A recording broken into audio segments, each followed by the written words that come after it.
Mr. Biggs. Thank you, Mr. Chairman. Mr. Dunn, you and your wife, thank you for being here today. Appreciate your testimony and your willingness to share your experience, and express my sympathy and condolences to you, and appreciate the work that you're doing now.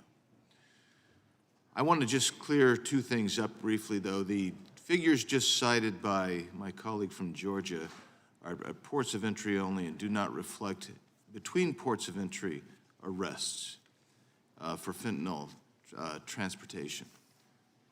So please don't ever let the facts get in the way of a good narrative from the other side.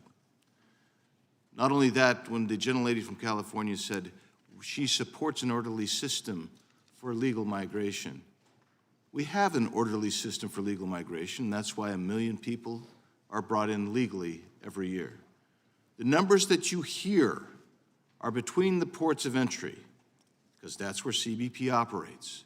So when CBP talks about the number of encounters being 4.5 million, that's between the ports of entry. Sheriff Daniels, how big is your county? It's just under 6,300 square miles with 83 miles of international border. And what's the population? About 125,000. How many NGOs do you have that deal with the flow of international or illegal migrants coming across? Maybe 1 or 2, 3. Most of them come from outside, not within the county. I know Yuma County has 1. Yeah. So that's interesting. So when we look at this, are your deputies ever dispatched to deal with criminality or situations involving illegal aliens? On a daily basis, yes. How often? How many times per day? Throughout the day, usually when I check on them, they're in some kind of issue with border security or immigration, and when I go home, I hear calls. I mean, it's throughout the whole day. What sorts of dangers does your department and your deputies specifically encounter because of these interactions?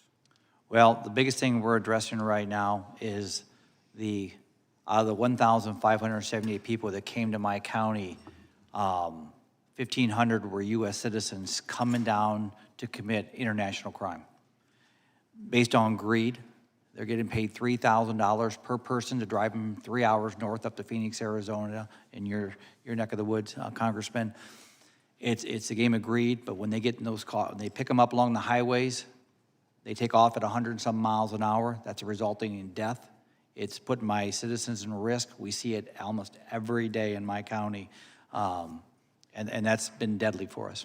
So if I understand what you're saying, cartels are recruiting American citizens from as far away as the Valley of the Sun, the Phoenix area, to come on down and transport people who have illegally entered the country up to Phoenix for further distribution throughout the country.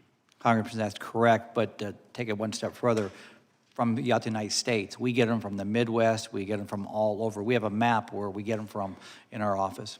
And what's the going, and you said, what was the going rate that they get paid per person? We started an operation back in March called Safe Streets, collective effort of state, local, and federal law enforcement trying to do some interdiction to protect our citizens. It was like $1,000 to $1,500. Right now it sits at $3,000 per person. Have you ever had juveniles come down to drive as well? Yes, I believe last year we apprehended and charged, I think it was around 100 juveniles that were remanded as adults for driving, and all the way up to underage where they don't even have a license. We had a couple weeks ago, we had a 14-year-old and a 15-year-old driving a car, picking up, I think, 5 undocumented. And this is human smuggling?